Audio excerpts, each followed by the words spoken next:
First off, I want to tell you that I'm sorry. Breakups are really hard. Full stop.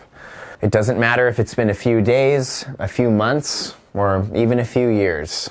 It really hurts to lose a person you loved and that you wanted to build a life with.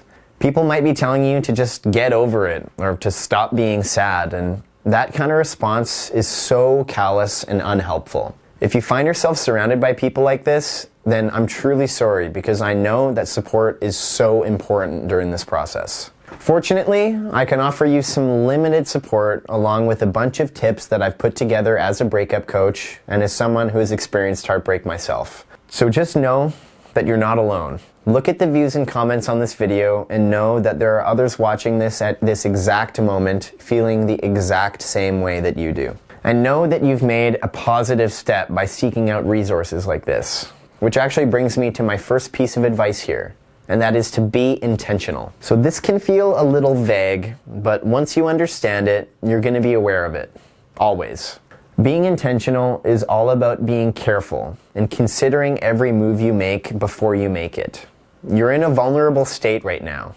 It would be easy to take down a pint of ice cream and call your ex at 3 a.m., crying and begging for them to take you back. Now, if we know that this is a mistake, then why do so many of us do it anyway?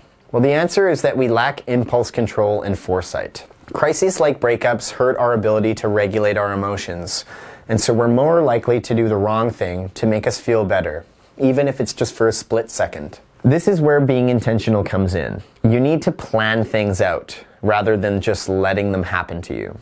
So find the patterns in your life and reinforce the good ones and interrupt the bad ones. I know it's never easy, but it really can be that simple. So say that you've been staying up late looking at old photos of the two of you and thinking about what might have been. This in turn affects your sleep, and the next day you feel rushed and grumpy, so you make mistakes at work, and then you feel even more defeated at the end of the day, which makes you think more about the breakup and why it went wrong. It can be as simple as taking these photos, putting them in a box, and putting it in storage. Or putting them on a USB stick and giving it to a friend for safekeeping. This may feel a little bit silly and like such a tiny action that it can't make any difference, but look at the chain of events it's connected to. If you can break that chain, you'll be able to sleep better, you'll wake up feeling more well-rested, you'll have a better day at work, you'll come home feeling a bit better, so you won't feel compelled to cry all night and wallow in the sadness. I know it can feel like, where do I even start? Especially if you're in a particularly bad and self-destructive place right now. But think about that previous example. Getting rid of the photos can make such a huge difference down the line. So it really only takes a few actions like this to dramatically shift your life into a better direction. So say that you know that you feel better about your breakup after you go swimming. It takes your mind off your ex. You get a little sunlight, a little exercise, and things don't seem so bleak. But you're having trouble keeping up with this habit when you're feeling especially down. How do you reinforce this positive habit? Well, it can be as easy as making a regular plan with friends. Say you go for a swim every weekend at the same time. This gives you a little accountability and makes it harder for you to bail because you know other people are expecting you. Now, this is just one example of reinforcing good habits and breaking bad ones.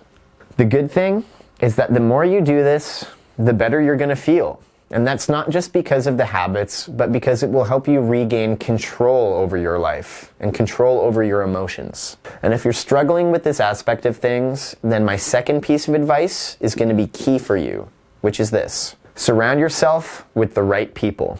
Now, you often hear the advice to spend time with friends and family after a breakup. And that advice is great. It really is. Friends and family can be the perfect distraction. They can help lift you up and make you feel loved and connected in a way that's super important during a breakup. But that's only true if they're the right people. Many people struggle in relationships because of things they internalized from their own families growing up. So maybe you saw your parents fighting every day, and so you can't help but start fights in your relationship. Or maybe you felt you had to act a certain way to get your family's love, so you feel like you can never be yourself around your partner. Or maybe your childhood friends were cruel to you, so you jumped into whatever relationship you could just to get away from them. Now, it's great to be aware of these things and how they affect your dating life.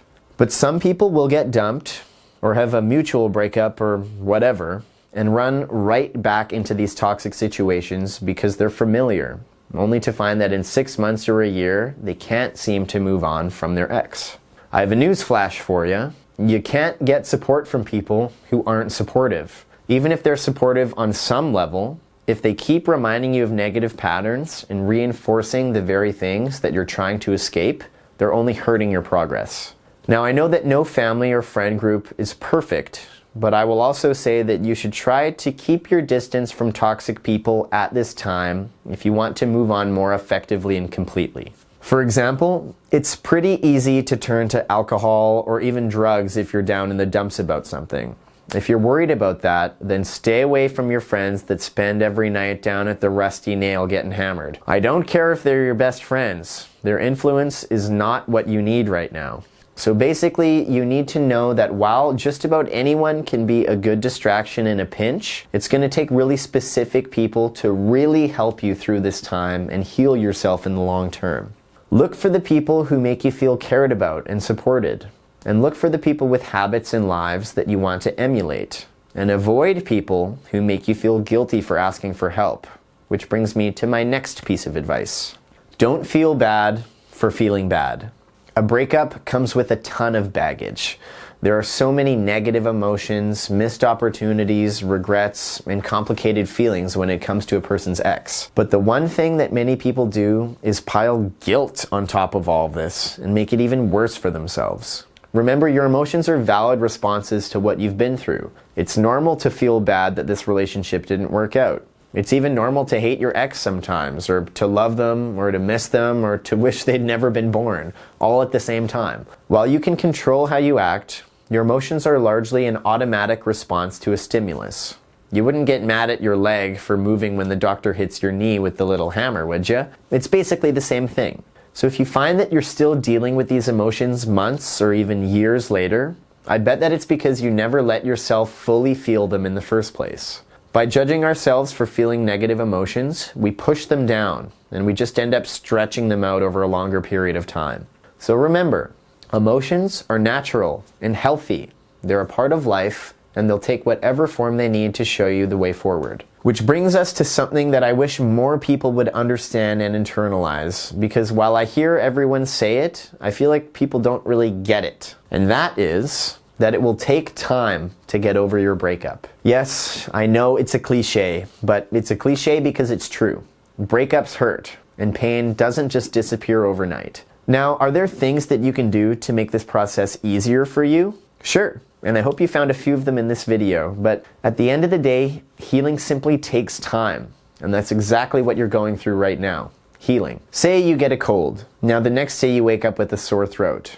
And then the day after that, you have a stuffy nose and all of that stuff. If it's still here in a few days, are you going to be upset? Yeah, sure, but are you going to try to will it away or pretend like it doesn't exist? No, because that doesn't work. So why would we treat a breakup like it's any different? Breakups are painful, and that pain is real. You're not weak for feeling and attending to that pain. In fact, that's the only way you're going to feel better and move on. Thank you so much for watching.